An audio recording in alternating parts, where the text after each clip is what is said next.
पंचतंत्र की कहानी। जादुई पतीला। सालों पहले पीतल नगर में किशन नाम का एक किसान रहता था। वह गांव के एक जमींदार के खेत पर काम करके किसी तरह अपना घर चला रहा था।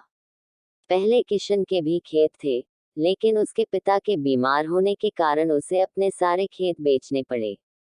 मजदूरी में मिलने वाले पैसों से पिता का इलाज कराना और घर का खर्च चलाना मुश्किल हो रहा था। वो हर दिन सोचता कि कैसे घर की स्थिति को बेहतर किया जाए। आज भी इसी सोच के साथ किशन सुबह सुबह जमींदार के खेत पर काम करने के लिए निकला।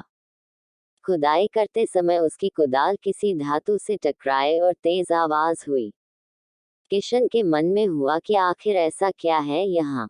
उसने तुरंत उस हिस्से को खोदा तो वहां से एक बड़ा सा पतीला निकला। पतीला देखकर किशन दुखी हो गया।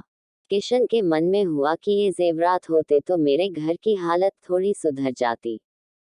फिर किशन ने सोचा कि चलो अब खाना ही खा लेता हूँ। किशन ने खाना खाने के लिए अपने हाथ की कुदाल उस पतीले में फेंक दी और हाथ मुंह धोकर खाना खाने लगा। खाना खत्म करने के बाद किशन अपनी कुदाल उठाने के लिए उस पतीले के पास पहुंचा। वहां पहुंचते ही किशन हैरान हो गया। उस पतीले के अंदर एक नहीं बल्कि बहुत सारे कुदाल थे। उसे कुछ समझ नहीं आया। तभी उसने अपने पास रखी एक टोकरी को भी उस पतीले में फेंक दिया। वो एक टोकरी भी पतीले के अंदर जाते ही बहुत सारी हो गई।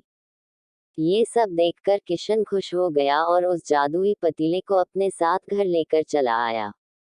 वो हर दिन उस बर्तन में अपने कुछ औजार डालता और जब वो ज्यादा हो जाते तब उन्हें बाजार जाकर बेच आता। ऐसा करते करते किशन के घर की हालत सुधरने लगी।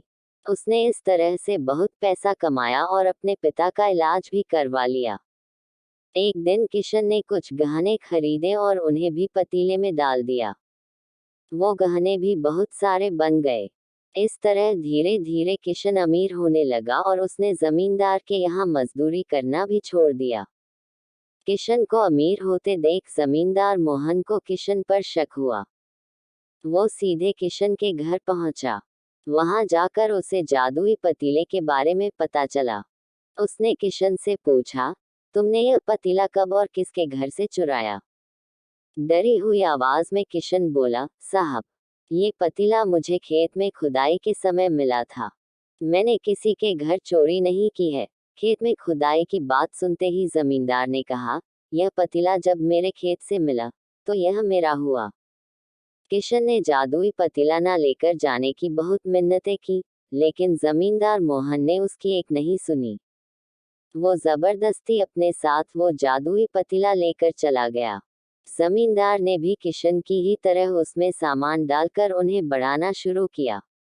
एक दिन जमींदार ने अपने घर में मौजूद सारे गहने एक एक करके उस पतीले में डाल दिए और रातों रात बहुत अमीर हो गया।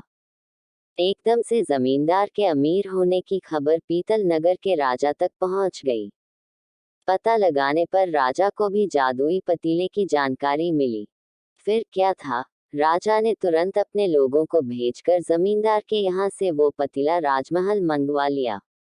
राजमहल में उस जादुई पतीले के पहुंचते ही राजा ने अपने आसपास मौजूद सामान को उसमें डालना शुरू दिया। सामान को बढ़ता देखकर राजा दंग रह गया। होते होते आखिर में राजा खुद उस पतीले के अंदर चला गया। देखते ही देखते उस पतीले से बहुत सारे राजा निकल आए। पतीले से निकला हर राजा बोलता, मैं पीतल नगर का असली राजा हूँ, तुम्हें तो इस जादुई पतीले ने बनाया है। ऐसा होते होते सारे राजा आपस में लड़ने लगे और लड़कर मर गए। लड़ाई के दौरान वो जादुई पतीला भी टूट गया। जादुई पतीले के कारण राजमहल में हुई इस भयानक लड़ाई के बारे में नगर में सबको पता चल गया। इस बात की जानकारी मिलते ही मजदूर किशन और जमींदार मोहन ने सोचा, अच्छा हुआ कि हमने उस जादुई पतीले का इस्तेमाल सही से किया। उस राजा ने अपनी मूर्खता के कारण अपनी जान ही खो दी। कहानी से सीख। जादुई पतीले की कहानी से दो सीख मिलती हैं। पहली कि मूर्खता का अंत बुरा ही होता है। दूसरी यह कि हर सामान का इस्तेमाल संभल कर करना चाहिए, अति हानिकारक हो सकती है।